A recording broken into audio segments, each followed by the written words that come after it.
सिद्धार्थ जी आपके साथ शुरुआत करना चाहूंगी और यही समझना चाहूंगी शहजादे शब्द पर इतना जोर क्यों दे रही है बीजेपी?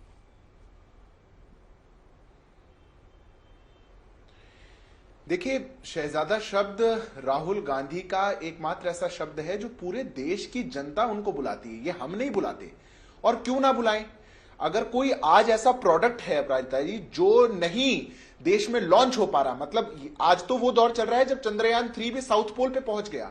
जो भारत करना चाह रहा है उसको काबिल तारीफ है, वो उसको हम हासिल कर पा रहे हैं, हर चीज हम कर पाते हैं। पर एकमात्र ऐसा एक यान जो लॉन्च नहीं हो पा रहा, जिसके पीछे देश की सबसे पुरानी पार्टी पड़ी हुई है, कोशिशों में लगी हुई है, जो पार्ट टाइम का पॉलिटिशियन है, जो ना अपने क्षेत्र में जाता, ना संसद में जाता, ना पार्टी के बीच में रहता, जिसको इटली से लेकर के बैंकॉक से लेकर के लंदन तक रहने की बहुत ज्यादा आदत हो, उसको शहजादा नहीं बुलाएंगे तो क्या बुलाएंगे?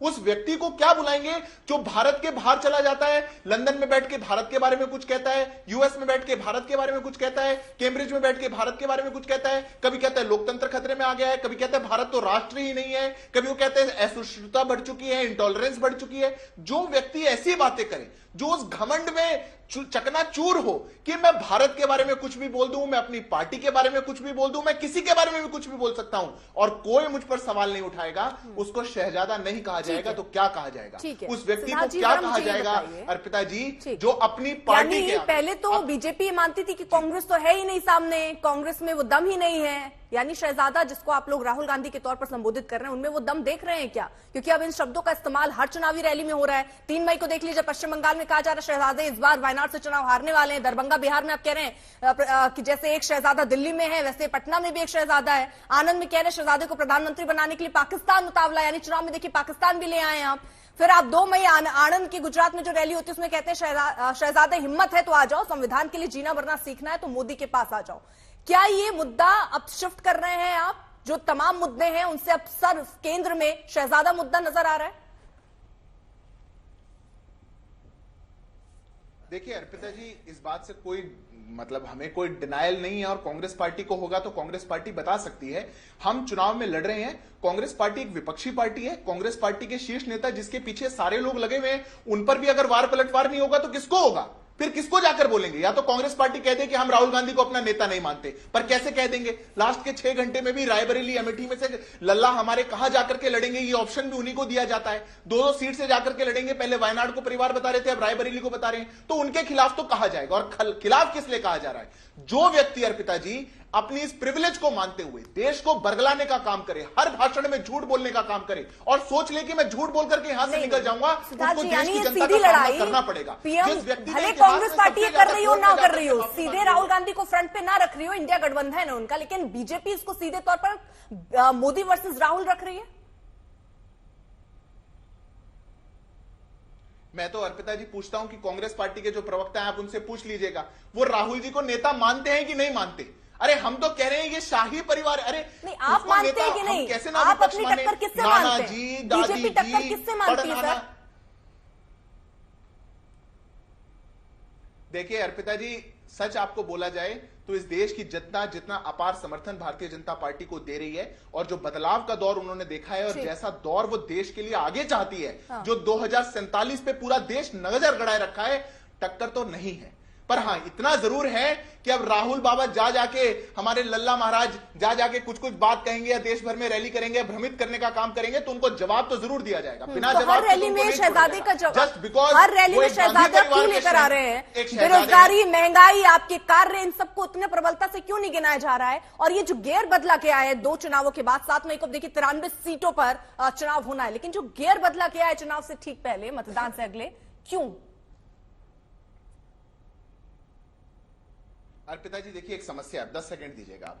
हम जो बोलते हैं ना, हमारे लिए कहा जाता है पूरा गेयर बदल दिया गया, अब यही कहा जा रहा है। हमने कहा इनके मैनिफेस्टो में मुस्लिम लीग की छाप है, तब आप लोगों ने हमें कहा अब मुस्लिम लीग को आप क्यों ले आए? अरे इनने लिखा हुआ था हम धर्म के आधार पर देश में जजेस को लाएंगे, स्कॉलरशिप को लाएंगे, एजुकेशनल लोन को लाएंगे। हमने कहा तो आपने कहा वो, हमने कहा कि ये शहजादे हैं, ये ऐसा काम करते हैं, तो आपने कहा कि अब हमने गेयर बदल दिया। हम सबकी बातें कर रहे हैं, आप 1.5 मिनट 2 मिनट की क्लिप पर आप ही चाहते हैं कि शो वैसा हो, तो हमारी क्या गलती है? हम तो कह रहे हैं ना, हमने पहली बार इस देश में ऐसी सरकार बनी है अर्पिता जी जिसने लाभार्थियों के पास अपने ट्रकों को भेजा है। जब कांग्रेस की सरकार होती थी, इनके नेता जाते थे, उनको जूते पड़ के वापस आते थे। हमारी सरकार के ट्रक गए हैं कि लाभार्थियों को जो लाभ मिला है, आप आके रजिस्टर हुई है, कोई अगर रह गया होगा तो उसको हम और रजिस्टर ठीक करेंगे। ये नरेंद्र मोदी की सरकार है, इसलिए हम चुनाव लड़ रहे हैं अपने मुद्दों पर, चुनाव लड़ रहे हैं विकसित भारत तो पर, वही मुद्दे चुनाव तो लड़ नहीं रहे हैं दिख रहे बढ़ते सर। हुए भारत पर। मुद्दे तो आप शहजादा, शहंशाह, पीरजादा, तानाशाह, औरंगजेब होगी तो होगी। मुद्दे तो ये दिख रहे हैं ना। कौन सी पार्टी बहुत बेरोजगारी की बात कर रही है, कौन रोजगार की बात कर रही है? ये मुद्दे चेंज हो रहे हैं, उसी पर तो सवाल है। सुरेंद्र राजपूत जी, मेरा सवाल आपसे, शहजादा के जवाब में शहंशाह क्यों? आपको अर्पिता जी ठीक है सर, मैं आ रही हूँ सर आ रही हूँ सर, अभी चर्चा शुरू हुई है, रुक जाइए। आपको औरंगजेब दिख रहा है? नहीं, 10 सेकंड लूंगा। अर्पिता जी, आपने कुछ बात कही है, आपने वोट जिहाद नहीं देखा, आप उसको भी जोड़ लीजिए ना। उनके नेता कह रहे हैं वोट जिहाद करिए, पर आपने अपने उल्लेख में वो नहीं जोड़ा। मल्लिकार्जुन खड़गे, मेरे नाम में शिव है इसलिए मैं राम से लड़ सकता हूं, आपने अपने उल्लेख में उसको नहीं जोड़ा। आप भी तो क्या सिलेक्टिवली देख रहे हैं, वो भी तो देश देख रहा है ना। आप क्यों नहीं उनके नेताओं के बयान को बता पा रहे? ठीक, सुरेंद्र राजपूत जी।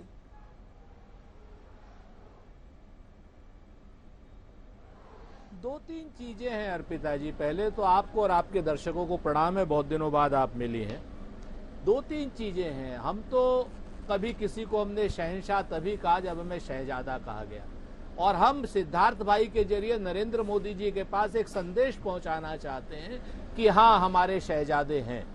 हमारे माँ बाप ने हमारे बच्चों को बहुत ऐसे पाला है जैसे शहजादों को पाला जाता है। चाहे वो राहुल गांधी जी हो, वो अपने माँ बाप के शहजादे हैं, तेजस्वी जी हो, वो अपने माँ बाप के शहजादे हैं, अखिलेश यादव जी हो, वो भी अपने माँ बाप के शहजादे हैं।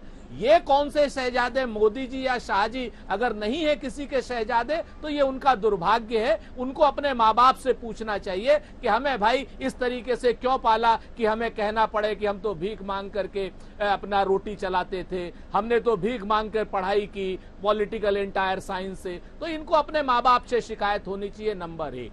नंबर 2, शहजादे की जो बात इन्होंने कही, मैं आपको एक छोटी सी तथ्यात्मक जानकारी देता हूं। हमारे राहुल गांधी जी के पास में टोटल जो हलफनामे की संपत्ति है वो 20 करोड़ रुपए की है, और जो अपने आप को गरीब कहते हैं, अपने आप को कहते हैं कि मेरी कपड़े की दुकान थी, मेरा ये था, अमित शाह जी, उनकी संपत्ति इस वक्त 65 करोड़ से ऊपर की है। कहां से लेकर के आए? हमारे पास तो एक लीगेसी है। नेहरू जी की संपत्ति अगर हमने देश को नहीं दान की होती तो कम से कम राहुल गांधी जी के पास 12-14 हजार करोड़ की संपत्ति इस वक्त होती। हमने वो देश को दान कर दी।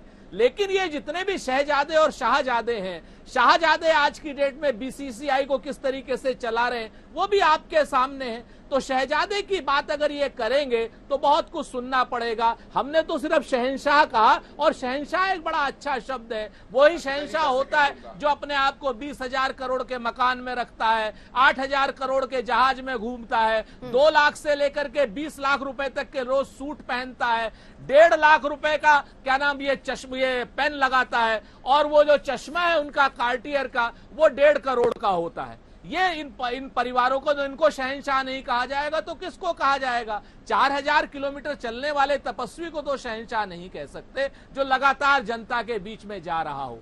एक बात। दूसरी बात, आज की डेट में हमने ये चर्चा शुरू नहीं की। हमने तो बेरोजगारी पर चुनाव रखा, हमने चुनाव रखा महंगाई पर, हमने चुनाव रखा चीन के अतिक्रमण पर। हम तो इनसे यही प्रश्न पूछ रहे हैं, और हमने तो आज दरभंगा पर भी चुनाव रखा कि मैं नरेंद्र मोदी जी से हाथ जोड़ करके अपील करता हूं कि एक पर्ची, 1 रुपए की या 50 रुपए की जो भी एक क्या ना पर्ची होती हो, जिसको प्रिस्क्रिप्शन कहते हैं, दरभंगा के एम्स से जाकर के निकालना है। क्योंकि नरेंद्र मोदी जी स्वयं कह रहे थे कि दरभंगा का एम्स चल गया है। आज दरभंगा में है तो कम से कम एम्स में जाकर के विजिट कराएं, तो जो हम अपना जो कहेंगे वो मान लेंगे इनकी बात।